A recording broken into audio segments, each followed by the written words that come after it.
Terlalu banyak berpikir itu penyakit.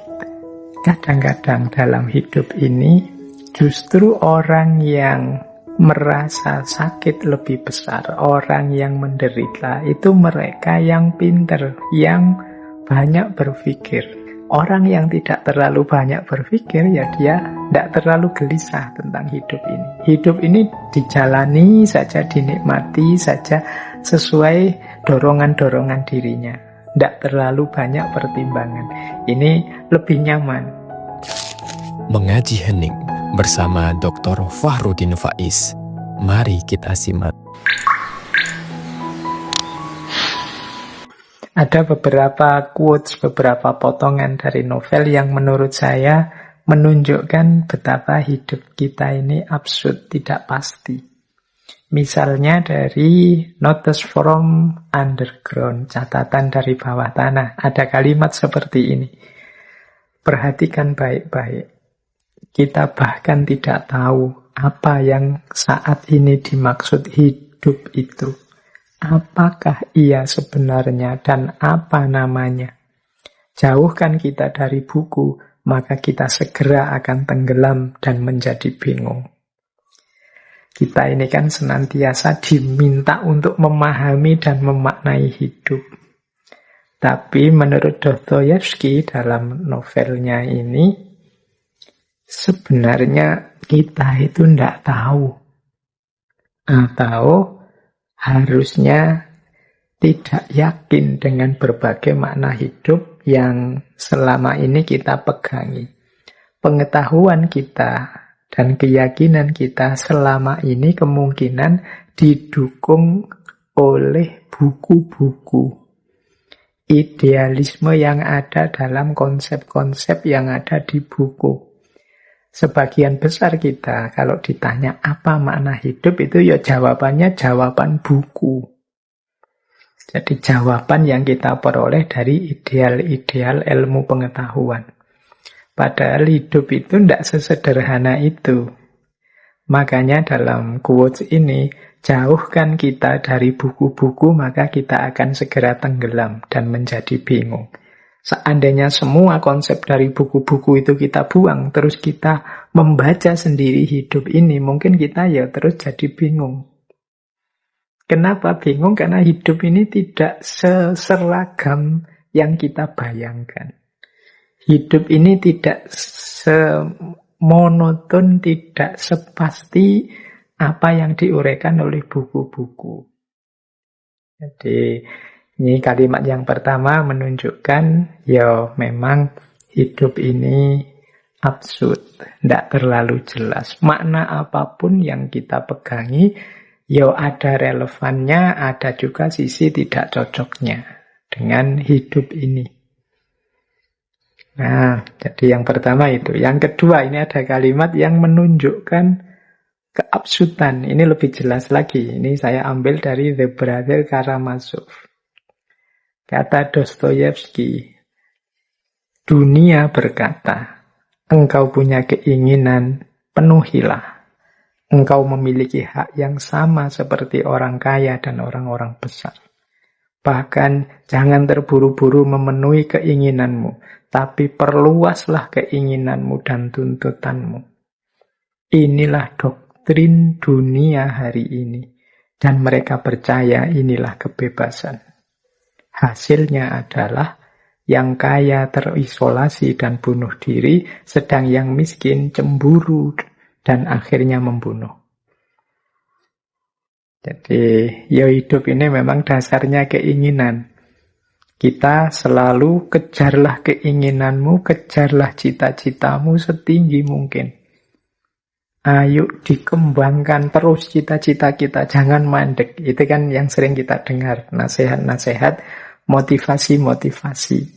Kata Dostoyevsky, ya ini doktrinnya dunia hari ini. Manusia dipaksa untuk maju, bergerak terus mengejar keinginannya. Bahkan seandainya keinginan hari ini terpenuhi, matok lagi keinginan lebih jauh, keinginan lebih jauh.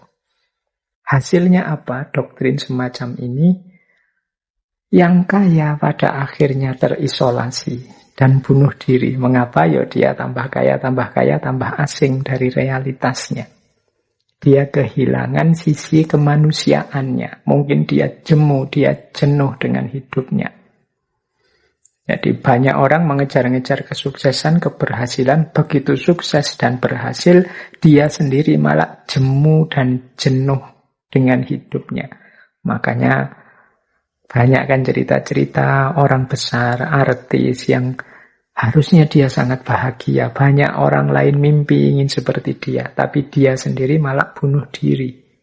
Kenapa? Dia merasa asing dari dirinya sendiri. Dia terisolasi.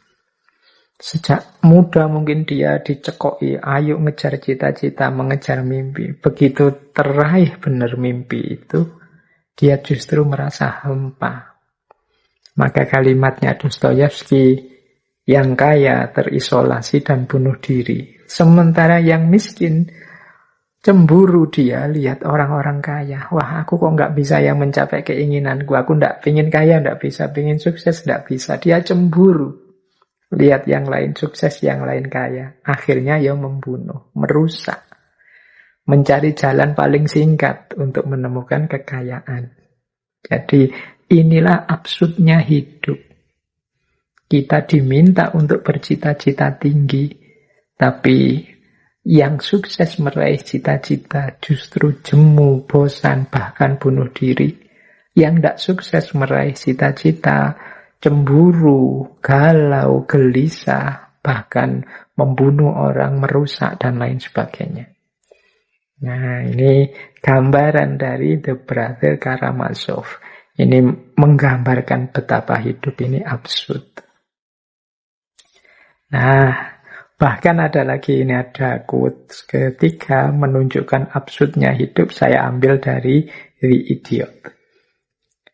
Aku pikir kalau seseorang menghadapi satu kerusakan yang tidak terhindarkan, misalnya satu rumah ambruk menimpa dirinya, ia akan mencari tempat duduk, menunggu sambil memejamkan mata hingga tibalah apa yang akan tiba. Ini juga absurdnya manusia. Manusia itu ya secara natural dia menghindari rasa sulit, tidak suka dengan penderitaan dan lain sebagainya. Tapi kadang-kadang kita ketika sudah jelas akan menderita, sudah jelas akan sulit, kita malah diam saja. Ini paradoknya manusia. Kita tahu loh yang kita lakukan ini nanti efeknya mungkin membuat kita menderita. Tapi ya sudah, kita jalan saja karena kita punya pamrihnya. Apapun yang kita putuskan itu kan selalu ada positifnya, selalu ada negatifnya. Biasanya kita hanya siap dengan yang positifnya. Kalau yang negatifnya datang, ya mau tidak mau, siap tidak siap, kita harusnya menerima. Ini digambarkan oleh Dostoyevsky. Seandainya kita duduk di dalam rumah, terus lihat rumahnya mau ambruk menimpa kita, itu orang itu kadang malah diam, menutup mata, nunggu keambruan beneran.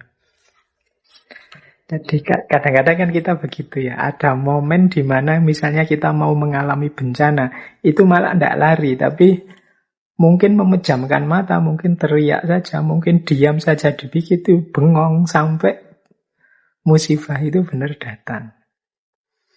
Jadi akhirnya kita tertimpa beneran oleh musibah itu. Loh, ini loh paradoknya manusia. Di momen ketika dia harus segera lari, dia malah diam. Di momen ketika dia diam, kadang-kadang dia malah kemerungsung lari. Ini absurdnya hidup. Jadi yaitu ilustrasinya ya, orang yang mau keruntuhan rumah. Kita mungkin sering begitu ya. Misalnya mau apa gitu, mau kena apa, sudah jelas-jelas mau nyampe ke kita biasanya terus malah diam, memejamkan mata sampai kena beneran. Nah, itulah absurdnya hidup ini. Kita tahu kalau kita jatuh cinta, ada kemungkinan patah hati. Tapi kan kita lebih suka melihat senengnya mencintai daripada pahitnya patah hati. Begitu patah hatinya datang, mau tidak mau kita terima seperti orang yang agak melongo tadi, termangu ketika datangnya musibah. Itu bagian dari absurditas dalam hidup. Baik, kita jelajahi lagi ya ke isu eksistensial yang lain. Ada isu ketakutan tadi kan ya, kegelisahan. Dalam Brother Karamazov, ini kegelisahannya manusia itu banyak sebenarnya. Ada kematian, ada tidak tercapainya cita-cita, keterbatasannya sendiri, termasuk berhadapan dengan orang lain. Tapi dalam Brother Karamazov ini saya nemu kalimat yang menarik tentang ketakutannya manusia ini. Misalnya begini, kata Dostoyevsky, hari ini hampir semua orang yang memiliki kapasitas sangat takut untuk terlihat konyol dan menderita karenanya. Nah, jadi ini menarik, ini menunjukkan orang itu semakin tinggi, semakin sukses, itu ketakutan-ketakutannya semakin banyak. Bahkan ketakutan-ketakutan terhadap hal-hal yang tidak penting. Misalnya ya, dulu waktu kita mungkin masih tidak punya apa-apa, mungkin masih, hitunglah masih miskin, uang juga tidak terlalu banyak. Urusan kostum, urusan baju itu yang penting bersih, yang penting belum jelek, ya tetap kita pakai. Tetapi begitu uang banyak, mungkin kita cukup untuk beli baju yang kelas-kelas 100, 200, sampai 1 juta mampu misalnya. Nah, kita mulai sudah. Tidak sekedar baju bersih, tapi mungkin baju yang pantas, baju yang baru, baju yang bisa buat mejeng, bisa buat... Nah, itu sudah standarnya berbeda. Apalagi kita yang kaya raya sama sekali, sudah. Kadang baju itu kan sekali pakai, malu kita pakai lagi untuk yang kedua kalinya. Kita takut dianggap orang, masa orang kaya bajunya tidak ganti, dan lain sebagainya. Ketakutan-ketakutan terhadap hal-hal yang konyol. Kita terlihat konyol itu tidak mau, dan kita menderita kalau mengalami hal itu. Jadi semakin orang tinggi, besar, sukses dengan segala capaian-capaiannya, biasanya muncul ketakutan-ketakutan lebih banyak. Ya sering kan di beberapa tokoh, misalnya dulu tokoh Stoik itu, dalam Stoikisme, orang itu semakin banyak hartanya, biasanya semakin gelisah karena dia takut kehilangan.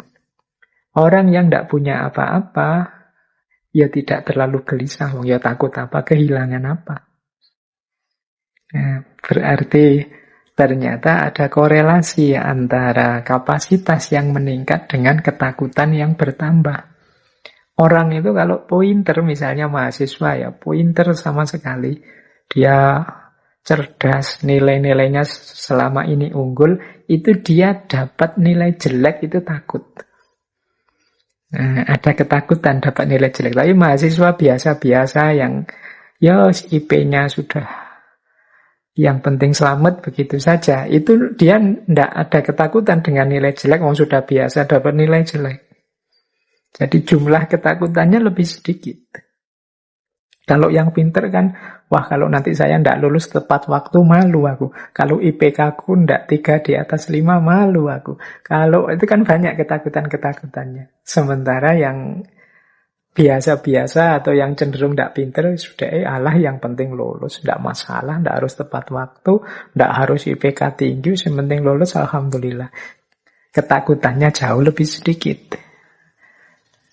Ya termasuk antara yang ganteng dengan yang biasa-biasa, yang cantik dengan yang biasa-biasa. Itu pasti ketakutan-ketakutannya berbeda. Nah, dalam Brother Karamazov ini, Dostoyevsky mengilustrasikan bagaimana orang yang punya kapasitas itu takut terlihat konyol dan menderita. Padahal ya terlihat konyol bukan berarti konyol. Hanya kelihatannya saja. Ya karena memang capaiannya mungkin tinggi, sehingga ketakutan-ketakutannya lebih banyak.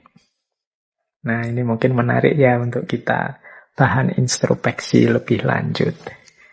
Baik, saya lanjutkan biar agak banyak, karena kelihatannya materinya masih banyak. Waktu kita agak terbatas. Nah, kita lihat sekarang pandangannya Dostoyevsky antara lain ya tentang rasionalitas, intelektualitas. Yang pertama, ini kalimat saya ambil dari Crime and Punishment. Kata Dostoyevsky, akal adalah budaknya perasaan. Nah, ini menarik ya, ini pandangan tokoh eksistensialis mirip dengan pandangan para sufi. Misalnya Imam Ghazali. Akal itu hanya suruhannya hati, meskipun Imam Ghazali menyebutnya panglima perangnya. Dia hanya pasukannya. Rajanya siapa yang menyuruh-nyuruh? Hati, kolab. Kalau pakai istilahnya Dostoyevsky ini, akal itu budaknya perasaan. Perasaan kita menuju kemana, orientasinya apa, yo akal akan mengikuti ke sana. Jadi akal bukan penentu. Kita itu senang dulu biasanya, terus akalnya datang untuk memberi pembenaran terhadap apa yang kita suka. Atau tidak suka dulu, sejane aku tidak suka dulu dengan orang itu. Nah, terus baru akalnya datang untuk memberi justifikasi, memberi alasan-alasan, argumen aku tidak suka itu apa. Bukan karena ada alasan-alasan ini terus aku tidak suka. Tidak, terbalik prosesnya. Karena aku tidak suka, maka aku cari alasan-alasan yang membenarkan ketidaksukaanku. Jadi akal itu budaknya perasaan. Kalau pakai dalil ini, maka teman-teman ya tidak usah kaget. Kalau ada konflik-konflik dalam media sosial, antar komentar, antar postingan itu sering tabrakan, ya memang perasaan orang, selera orang beda-beda. Akalnya itu belakangan. Orang itu suka dulu, terus baru kemudian argumen, dasar, alasan, bukti itu mendukung rasa suka dan tidak suka ini. Kalau kita sudah suka pada orang, itu kan terus akal kita kerja mencari baiknya orang ini apa saja. Sebaliknya kalau kita tidak suka pada seseorang juga begitu. Akal kita akan bekerja mencari jeleknya orang ini apa saja. Nah, kalau kita sedang patah hati misalnya, yo akal akan bekerja mencari apa yang kita butuhkan, apa yang kita inginkan dalam hati kita yang patah. Mungkin kita nyari pelampiasan, mungkin kita mencari pembenaran dari hati kita yang patah, mungkin kita dan lain sebagainya. Nah, itulah makanya akal itu budaknya perasaan. Yang kedua, ini masih tentang intelektualitas, rasio. Kata Dostoyevsky, rasa sakit dan penderitaan selalu tidak terhindarkan bagi pemikir yang besar dan perasa yang mendalam. Menurutku, orang-orang besar pastilah menanggung kesedihan terbesar di muka bumi ini. Nah, ini saya lanjutkan ya, pernyataan ini nyambung dengan quotes dari Notes from Underground. Ada kalimat begini, terlalu banyak berpikir itu penyakit. Kadang-kadang dalam hidup ini justru orang yang merasa sakit lebih besar, orang yang menderita, itu mereka yang pinter, yang banyak berpikir. Orang yang tidak terlalu banyak berpikir, ya dia tidak terlalu gelisah tentang hidup ini. Hidup ini dijalani saja, dinikmati saja sesuai dorongan-dorongan dirinya. Tidak terlalu banyak pertimbangan. Ini lebih nyaman, kata Dostoyevsky. Dia membayangkan kalau ada orang pinter, ada orang sangat perasa, itu hidupnya mesti isinya kesedihan-kesedihan. Kebingungan-kebingungan. kegalauan. Karena memang itulah karakter dunia ini. Ada banyak hal-hal tidak rasional yang terjadi. Seperti tadi ya, berhubungan dengan hukum alam dan lain sebagainya. Maka kata Dostoyevsky, terlalu banyak mikir itu penyakit. Ya manusia memang butuh berpikir. Tapi terlalu banyak berpikir, apa-apa mau diperdalam, apa-apa mau direnungi. Kadang-kadang justru hasilnya adalah kesedihan-kesedihan. Hasilnya adalah rasa sakit dan penderitaan. Maka jangan dikira orang yang sangat pinter itu enak. Dalam banyak hal kadang-kadang kita mending tidak tahu daripada tahu. Dalam banyak hal. Nanti teman-teman boleh direnungi ya. Ada banyak peristiwa, banyak kasus dalam hidup ini yang lebih baik kita tidak tahu. Begitu kita tahu, penderitaan kita bertambah, rasa sakit kita bertambah. Kadang-kadang tentang hal-hal yang tidak penting. Misalnya ya, ada teman kita ngomong jelek di belakang kita. Itu kan kita tidak tahu. Saat kita tidak tahu, kita nyaman saja bergaul dengan dia, hidup kita cerah-cerah saja. Tiba-tiba ada yang cerita ke kita, teman yang satu itu kalau ngomong tentang kamu jelek. Drop kan kita, sedih kan kita. Akhirnya kalau bersama dia sekarang isinya marah kita, ingin balas, tidak percaya, dan lain sebagainya. Pahit sekali hidup kita. Tambah pengetahuan, tambah penderitaan. Ini cara membaca konteksnya seperti itu. Karena kadang-kadang memang dalam hidup ini beberapa hal lebih baik kita tidak tahu. Karena begitu kita tahu, ya penderitaan kita bertambah. Nah, ada lagi yang menurut saya kalimat yang menarik dari Dostoyevsky tentang kecerdasan, tentang intelektualitas. Kata dia, diperlukan lebih dari kecerdasan untuk bertindak secara cerdas. Pinter dalam pikiran saja tidak cukup. Orang juga harus pinter dalam keputusan dan tindakan. Pinter dalam keputusan dan tindakan, inilah nanti yang dalam filsafat sering kita sebut bijaksana. Jadi berpikir rasional saja, berpikir kritis saja tidak cukup. Kita perlu berpikir yang bijaksana. Berpikir yang sesuai dengan konteks, dengan situasi. Itu yang disebut bertindak secara cerdas. Tidak selalu kebenaran itu mungkin harus diungkapkan apa adanya. Ada kalanya kita agak muter sedikit. Ada kalanya malah justru kita harus diam biar tidak mengacaukan yang lebih besar. Itu namanya bijaksana. Jadi, ya teman-teman yang pengalaman hidupnya banyak nanti ngerti kok bagaimana bersikap bijaksana itu. Jadi yang pertimbangannya tidak sekedar kebenaran yang rasional. Karena kalau kebenaran yang rasional saja kadang-kadang kita keliru memutuskannya. Kalau hanya sekedar 1 tambah 1, 2, ya kadang-kadang tidak pas. Seperti ceritanya Konfusius tadi. Kalau hanya sekedar melihat aspek benar 1 tambah 1, 2, 8 kali 3, 24, ya orang bisa kehilangan nyawa. Di sini pinternya pembacaan situasi demi kebijaksanaan.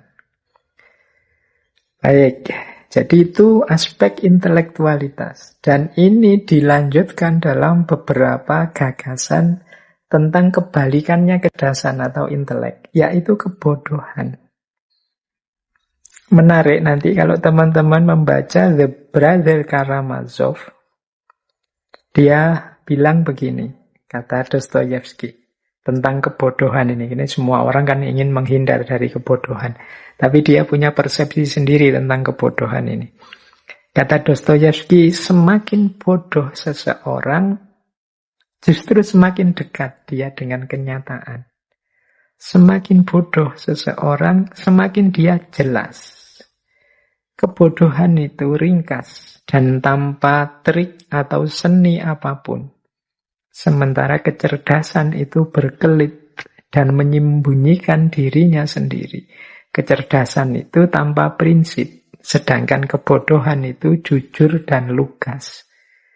Nah, ini kalimatnya ini perlu dimaknai agak hati-hati nih nanti. Jangan-jangan setelah ini terus teman-teman saya milih bodoh saja lah Pak kalau begitu. Ya maksudnya Dostoyevsky tidak ke situ. Yang dimaksud oleh Dostoyevsky itu kurang lebih begini. Jadi orang yang pinter itu karena ilmunya banyak, perspektifnya luas, itu kadang-kadang malah tidak jernih kalau membaca sesuatu. Jadi pikirannya disibukkan oleh teori-teori yang ada di kepalanya. Jadi dia sibuk membaca dengan teori-teori yang dia miliki. Akhirnya sulit memahami kenyataan apa adanya. Ya karena terdistraksi, terhalangi oleh kepandaiannya. Sementara orang bodoh, saya tidak tahu ya kalimat bodoh ini semoga tidak sensitif ya. Maksudnya orang yang wawasannya tidak terlalu luas, yang sederhana apa adanya memahami kenyataan, itu cenderung lebih jujur, lebih lugas apa adanya. Dia akan membunyikan ya sejauh yang dia lihat, tanpa didistraksi oleh banyak teori. Jadi ini konteks pemahaman untuk quotes ini, kalimat dari Brother Karamazov ini. Ya intinya sebenarnya meminta kita untuk memahami kenyataan secara lebih jujur dan lugas. Tidak harus dibulet-bulet, tidak harus dirumit-rumitkan. Wong ya fakta biasa-biasa, kadang-kadang kan kalau ilmuwan itu jadi rumit. Jadi bulet ndak karu-karuan. Ingin ngomong sesuatu yang bisa dinyatakan dalam 2-3 kalimat itu kalau ilmuwan itu bisa jadi satu buku, bisa jadi satu artikel panjang.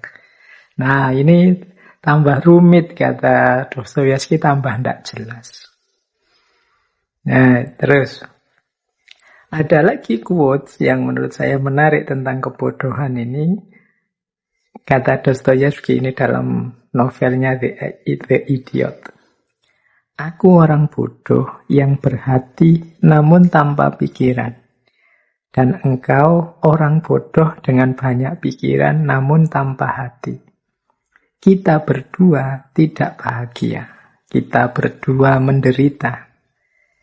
Jadi kalau ada orang cerdas hatinya tapi tidak pinter pikirannya, atau sebaliknya ada orang yang tidak pinter hatinya tapi cerdas hatinya, jadi mata batinnya itu canggih menangkap realitas, yang satu pikirannya canggih menangkap realitas, tapi tidak dua-duanya. Selama tidak dua-duanya, kita berdua menderita.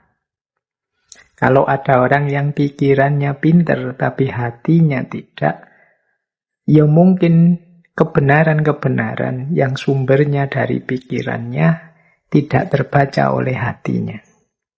Hatinya tetap gelap. Akhirnya dia gelisah, karena tadi ya kuncinya orang hidup itu perasaan dan hatinya.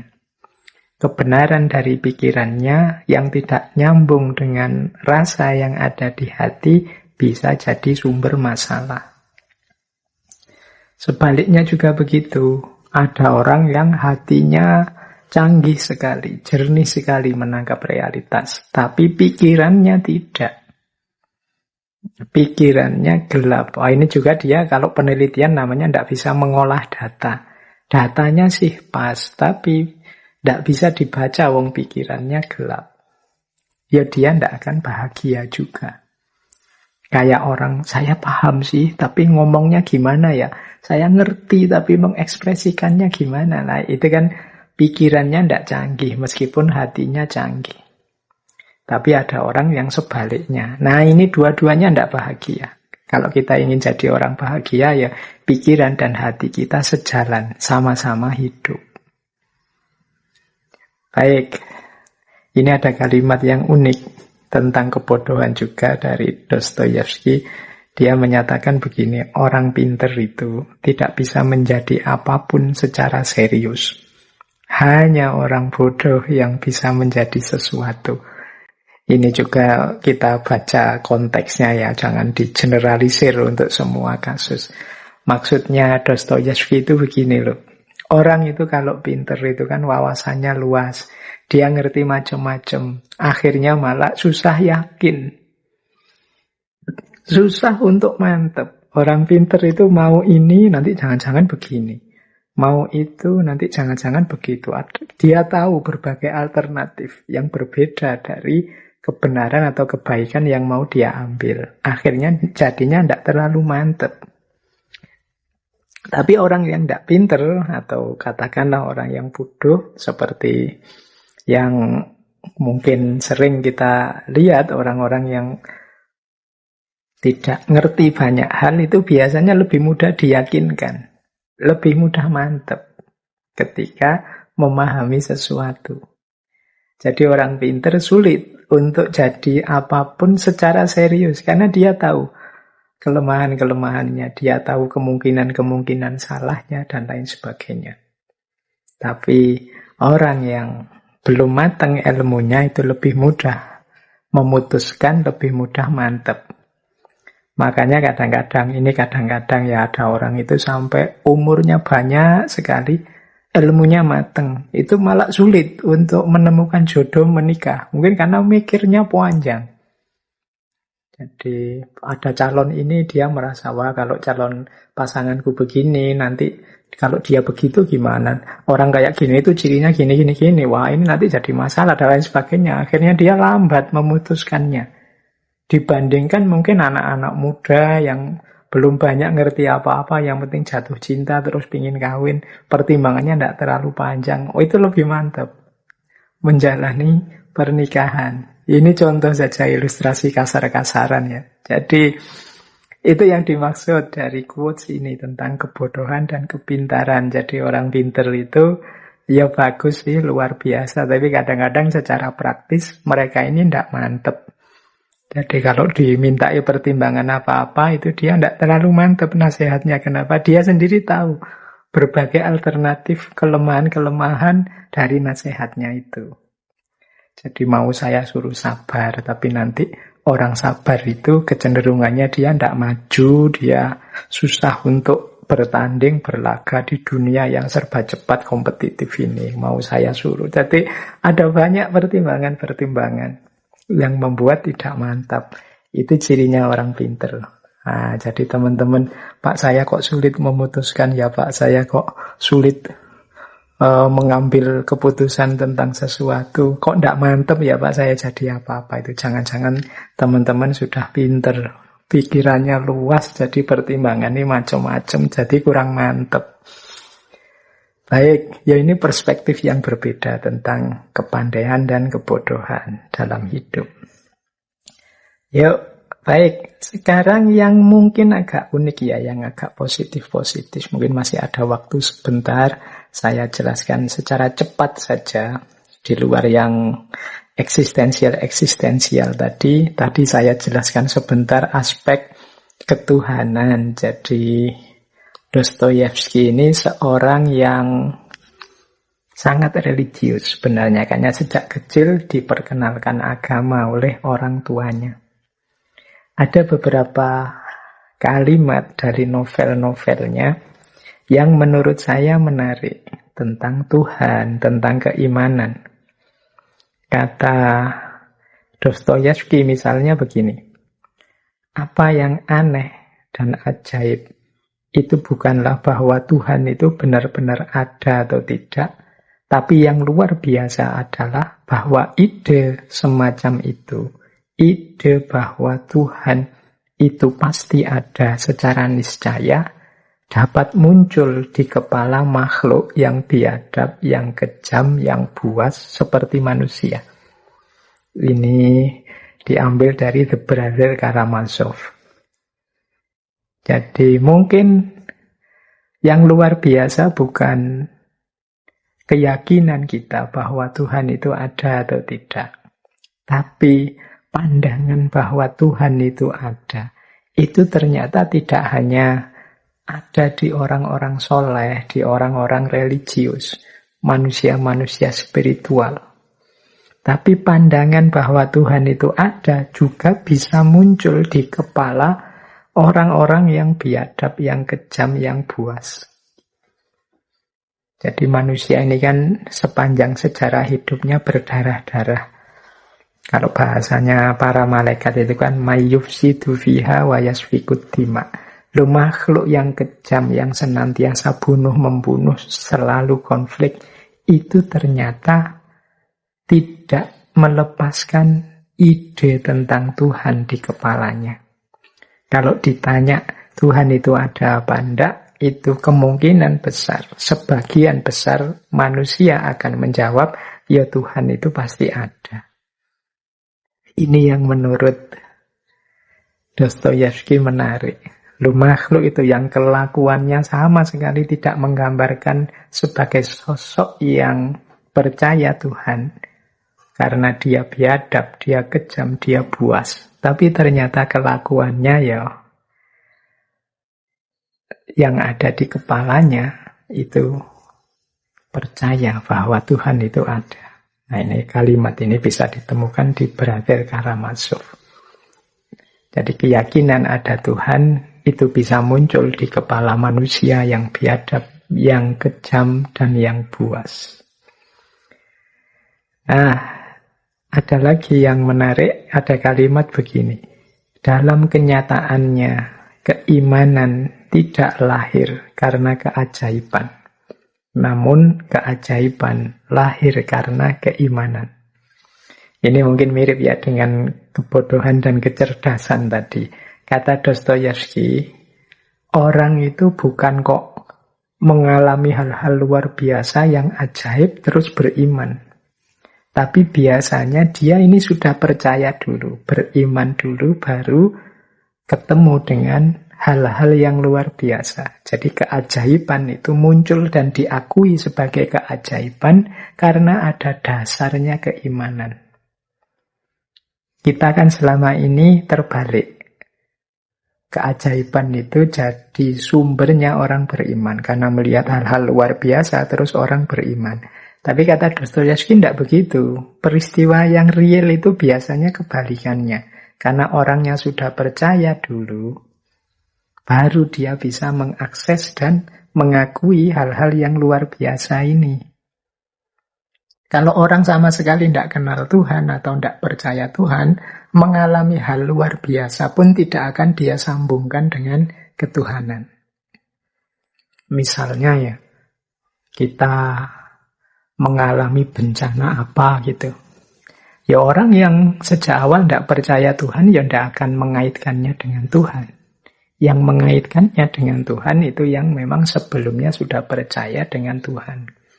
Kita misalnya mengalami musibah yang harusnya kita ini sakit parah karena musibah itu. Ternyata kok bisa selamat. Nah, karena kita beriman, kita, oh iya ini peristiwa luar biasa ini karena pertolongannya Tuhan. Jadi keajaiban itu terjadi karena kita beriman. Bukan sebaliknya, karena mengalami keajaiban terus percaya Tuhan. Karena manusia itu ya kalau sudah tidak percaya, dia tidak akan mengaitkannya di situ. Tapi kan ada Pak orang yang mengalami luar biasa, sebelumnya dia tidak religius. Tapi begitu mengalami peristiwa luar biasa, kemudian dia mengalami konversi terus hijrah. Yaitu kemungkinan sebenarnya dia sudah percaya sebelumnya. Dia sudah punya keyakinan meskipun keyakinan ini tidak hidup dalam dirinya. Ya seperti quotes yang pertama tadi kan, yang muncul di kepala makhluk yang biadab, kejam, buas itu tetap bisa ada ide tentang Tuhan. Ya karena sebelumnya sudah kenal Tuhan, meskipun tidak aktif mengabdi, tidak aktif melakukan kebaikan-kebaikan religius, begitu ngalami sesuatu yang luar biasa, yang kemarin keimanannya tidak hidup, sekarang jadi hidup. Nah ini pandangan-pandangannya Dostoyevsky. Sebenarnya masih banyak yang lain, tapi mengingat waktu ya. Baik, karena waktunya terbatas, kita akhiri dengan 2 quotes untuk malam hari ini dari Dostoyevsky. Saya suka dengan 2 quotes ini. Yang pertama begini. The best way to keep a prisoner from escaping is to make sure he never knows he is in prison. Jalan terbaik untuk membuat seorang narapidana tidak kabur adalah dengan memastikan dia tidak pernah tahu bahwa dia di dalam penjara. Nah, ini kita jadikan bahan introspeksi ya. Banyak orang itu yang terpenjara tapi tidak sadar. Banyak orang yang dikungkung tapi dia tidak sadar. Mungkin dikungkung oleh ideologi, dikungkung oleh lembaga, dikungkung oleh ideal-ideal yang dia miliki. Sehingga dia punya anugerah kebebasan tapi macet. Macet itu tidak pernah dia gunakan. Hidupnya tenggelam dalam ide-ide, organisasi-organisasi, kelompok-kelompok di mana dia berafiliasi. Dia tidak sadar bahwa semua itu memenjara dirinya. Dia tidak tahu bahwa itu penjara. Dan akhirnya apa? Ya dia tidak akan punya niat untuk kabur. Karena niat untuk kabur itu kan dari orang yang sadar dia di penjara. Kalau dia tidak sadar di penjara, ya tidak akan dia berniat untuk kabur. Yang terakhir, ini ada kalimat, be the sun and always will see you. Jadilah matahari dan semua orang akan melihatmu. Fyodor Dostoyevsky. Jadilah bercahaya, jadilah tinggi, jadilah yang menerangi, maka semua orang akan mengakui eksistensimu, akan tunduk di hadapanmu, akan mengakui kehadiranmu. Kehadiranmu adalah sesuatu yang penting dan berharga untuk mereka. Jadi teman-teman, mari kita semua menjadi matahari dalam hidup kita dan lingkungan kita. Sehingga tidak hanya kita yang eksis tinggi, tapi juga orang lain merasakan manfaat dari kehadiran kita. Be the sun and all will see you. Fyodor Dostoyevsky. Terima kasih sudah menyimak. Semoga channel Mengaji Hening bersama Dr. Fahrudin Faiz selalu bisa memberikan ilmu, motivasi, dan kebermanfaatan. Salam sehat dan bahagia.